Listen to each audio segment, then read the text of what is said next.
A man will spend 2 decades behind bars for taking a child across state lines with the intention to sexually abuse her.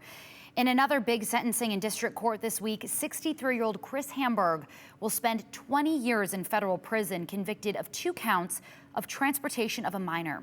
News Channel 7's Hector Mendoza spoke with Hamberg's victim about what happened. Hector, really incredible that you got the chance to speak with her. How is she feeling today?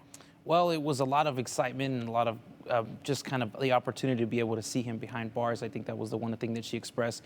But Rachel Parceau and her family are glad that Hamberg was caught, and by telling their story, Parceau hopes to help others in a similar situation.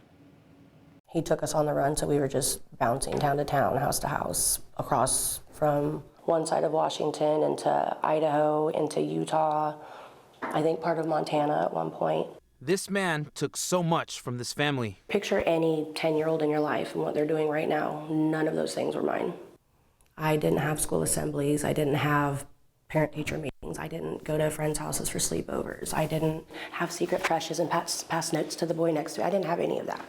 Like, all of those things were taken from me. For 20 years. He used to padlock my brother in his room and not let him out to shower, bathe, or go to the bathroom, things like that, then make fun of him for being dirty. All starting in 1990 when Chris Hamberg began dating Rachel Parcau's mother and moved into the family's home in Washington State. There was every type of abuse, physical, emotional, sexual, of course,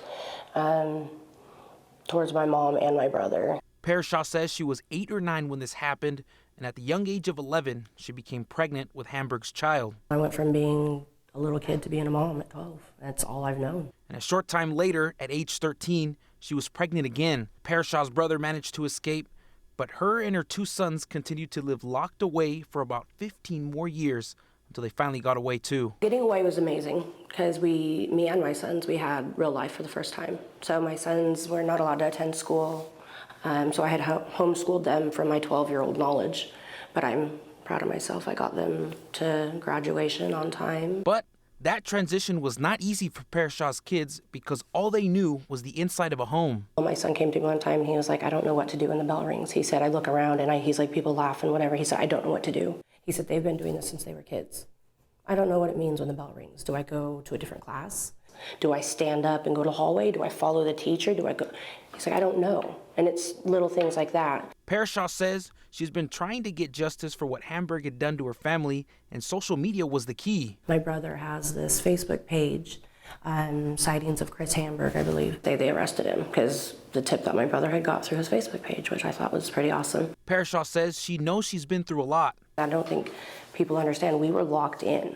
We weren't allowed to go outside and explore. And when I say we, I mean my mom, my brother when he was with us in childhood, and my sons. But she hopes her story inspires others in a similar situation to speak up and find help. Tell a friend, tell somebody you trust, write a note, put it down somewhere, let somebody else find it and wonder who it is. Eventually it'll come back to you.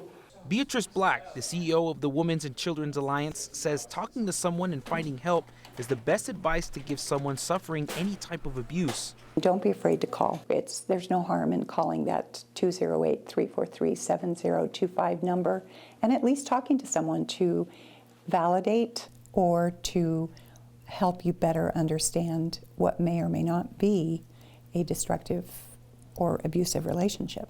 For Parcau, that's what led to her abuser getting caught and giving her the justice she was looking for. Some call it justice, even poetic justice, but I call it peace.